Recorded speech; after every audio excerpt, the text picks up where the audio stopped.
हर हर महादेव। एक बड़ी ही दिव्य और रोचक प्रश्न आज समाज में बहुत सारे लोग YouTube के माध्यम से भी और किताबों के माध्यम से भी जिसके अंदर जिज्ञासा है वो जानने की कोशिश करते हैं। कई लोगों को साधनाएं मैंने बता रखी हैं, लेकिन जिनको साधनाएं बता रखी हैं वो सिर्फ और सिर्फ भौतिक स्तर पर जाने वाले लोग, जिनको आध्यात्मिक स्तर में उस उच्च कोटि की उत्तम चेतना की प्राप्ति की जो मन में धारणा अगर किसी की है तो उसी हिसाब से उसको बताया भी जाता है। रही बात मैं जिसकी कर रहा हूँ वो है थर्ड आई। लोग आजकल बड़ी दिलचस्पी ले रहे हैं कि तीसरी आँख, YouTube में बड़े सारे कोर्सेज कराए जा रहे हैं और तरीका बताया जाता है कि थर्ड आई हम खुलवा देते हैं। लेकिन एक दिमाग लगाने की बात है, तीसरी आंख खोलने का जो दावा लोग करवाते हैं और जो करवा रहे हैं, आप उन पे क्या कोई रिपोर्ट कर सकते हैं बाद में अगर आपके साथ कोई अनहोनी हो जाती है? ये एक योगिक क्रिया है और इसमें लोगों का जो समाधि में जाने का एक बड़ा ज़्यादा अपने अंदर जुनून है, उसमें जाना कोई इतना आसान नहीं है। एक मुद्रा होती है खेचरी मुद्रा। बिना खेचरी मुद्रा के समाधि में कोई व्यक्ति दीर्घ काल तक जा ही नहीं सकता, और अगर चला गया तो उसके बाद उसकी जो शरीर की, समझ लो आप, सदगति बोल लो, दुर्गति बोल लो, बिना गुरु परंपरा के, बिना उस गुप्त ज्ञान के ऐसी क्रियाओं में YouTube के माध्यम से ऐसे कोर्सेज कराने वालों के द्वारा अपने आप को नहीं डालना चाहिए।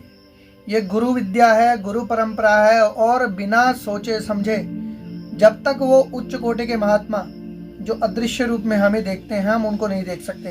अगर उन्हें नहीं लगता कि हम इसके अधिकारी हैं तो वो हमें वैसा गुरु देते भी नहीं। और कोई मुझे कह रहा है कि आप हमारी तीसरी आंख खोल सकते हो। भाई सीधी सी बात है, तीसरी आंख खोलने का दावा जो करते हैं पहले उनको देखना पड़ेगा कि इनकी कितनी तीसरी आंख खुली हुई है। दूसरी बात, क्या ये असंभव कार्य है? असंभव कुछ नहीं है, लेकिन इतना संभव भी नहीं है। एक क्षण में भगवान का दर्शन होता है, एक क्षण में तीसरी आंख खुल जाती है, लेकिन उसके लिए कई क्षण देने पड़ते हैं, कई घंटे देने पड़ते हैं, कई महीने देने पड़ते हैं। अपने आप को आसन में पहले कितनी देर तक आप स्थिरता के साथ जप कर सकते हो, ध्यान कर सकते हो, इस पे ध्यान देना पड़ता है। अब कईयों के मन में जिज्ञासा है, ठीक है ना, और जिज्ञासा होनी भी चाहिए। जिसके अंदर जिज्ञासा होती है, क्यूरियोसिटी होती है, वही जो है इच्छा रख के ज्ञान को प्राप्त कर सकता है। और जब ज्ञान होगा तो क्रिया भी आप तभी करोगे। सबसे बड़ी बात यह है कि आप लोग सिंपल तरीके से अगर इस विद्या में जाना चाहते हो तो पहले वो पात्रता बनाने के लिए किसी गुरु से जुड़ो, और उस गुरु से पहले आप कोई भी मंत्र प्राप्त कर दो, और उस मंत्र को प्राप्त करके, जैसे 5 वर्ष का जो ध्रुव था, उसने 5 महीने में भगवान विष्णु को, मतलब उनके दर्शन कर लिए थे 5 वर्ष की अवस्था में। क्योंकि छोटी अवस्था में छोटे बालक की जो एकाग्रता होती है ज़्यादा होती है, ज़्यादा दुनिया के उल जलूल बातें उसके दिमाग में नहीं होती, इसलिए फोकस जल्दी हो जाता है।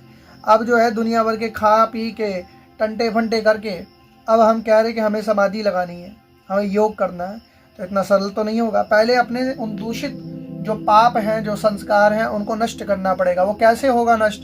जब जप करोगे। मूल में है जपात सिद्धि, जपात सिद्धि, जपात सिद्धि न संशया।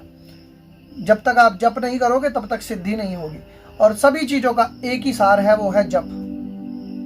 जब आप जप करोगे नित्य नियम से होकर, और समय दोगे जब 2 घंटे 3 घंटे ऐसे नित्य, अगर आप 3 घंटे, एक आसन बताया गया जितासनो, जिताश्वासो, सबसे पहला ये नियम है जितासनो, अपने आसन को जीतो।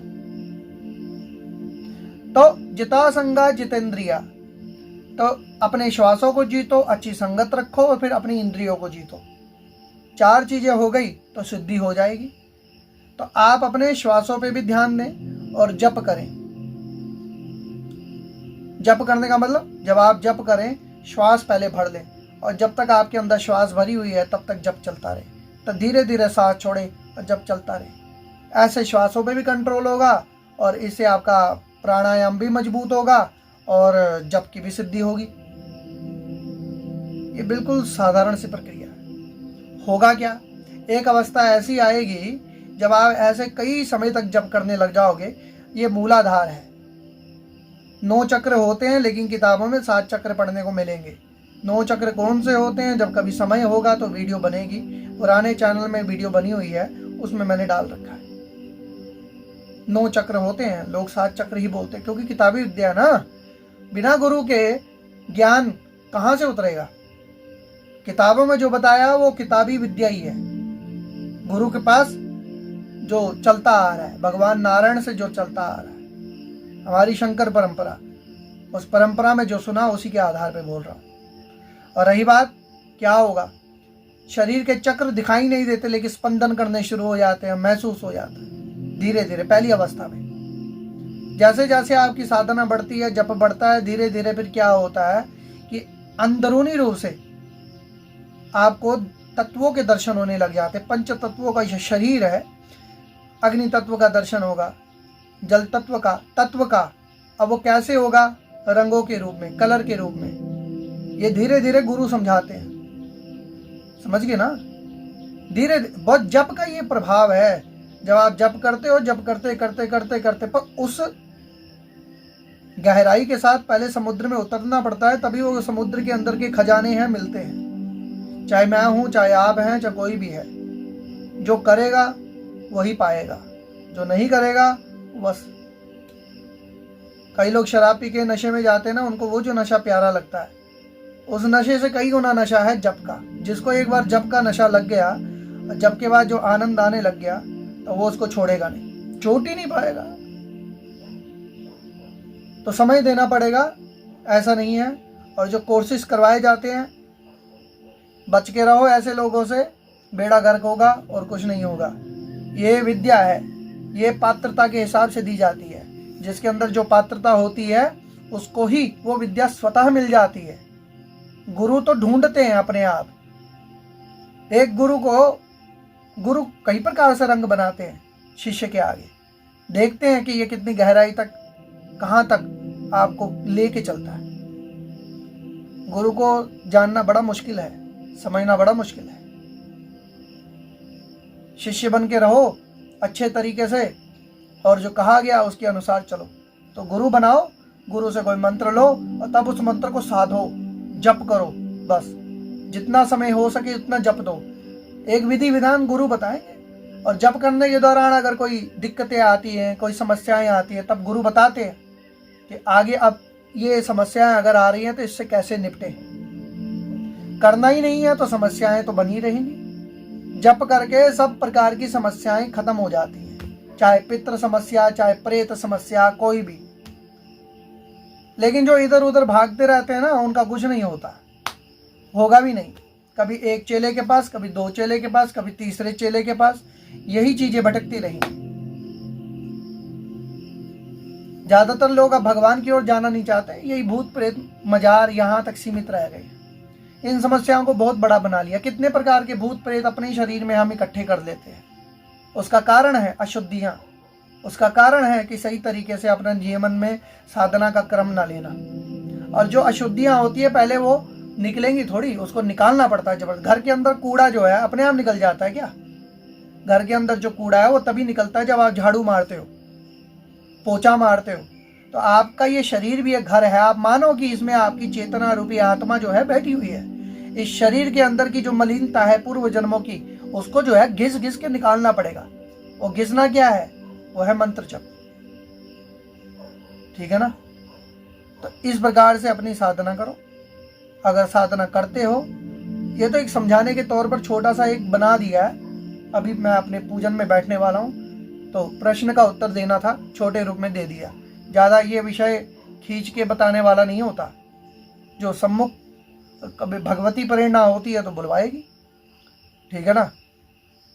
तो जिसके पास ऐसे कोई मतलब कोई भी जहाँ पे श्रद्धा टिक जाए, वहां से प्राप्त करो, गुरु परंपरा से जुड़ो। आजकल बहुत सारे मतलब आजकल तो होड़ लगी हुई है, फॉर्म भरो और दीक्षा प्राप्त करो, फॉर्म भरने के दीक्षा प्राप्त करने। चलो वो भी एक व्यवस्था ठीक है, पता रहता कि कितने लोग आ गए, लेकिन ज्यादातर 90% जो है ठग चोर बैठे हैं और कुछ नहीं चल रहा। साधना उपासना से लेना देना नहीं है। मूल ये है कि धर्म को पकड़ो, अपने आप अर्थ आ जाता है। धर्म को छोड़ के लोग अर्थ के पीछे हैं, अर्थ कामना, बस। धर्म नहीं होगा तो कुछ नहीं होगा। तो कुल मिला के एक ही चीज है, जप, मंत्र जप, इससे बढ़कर और कुछ नहीं है। अब मंत्र जप में ही मेडिटेशन, ध्यान, ये सारा कुछ आता है, प्रोसीजर होता है। जब तक आप पूछोगे नहीं कि साधना में हम और कैसे, और जब कोई लोग मुझसे पूछते हैं ना, तो मैं तब उनको बताता हूं, क्योंकि हम ये देखते हैं अगला जिज्ञासु किस चीज में है। धन चाहिए तो धन के लिए घोर जप करो, समय दो, समस्याएं आएंगी पर देना पड़ेगा समय, करना पड़ेगा। कर दिया तो प्राप्त हो जाएगा, नहीं हुआ तो रोते रहो। हर हर महादेव।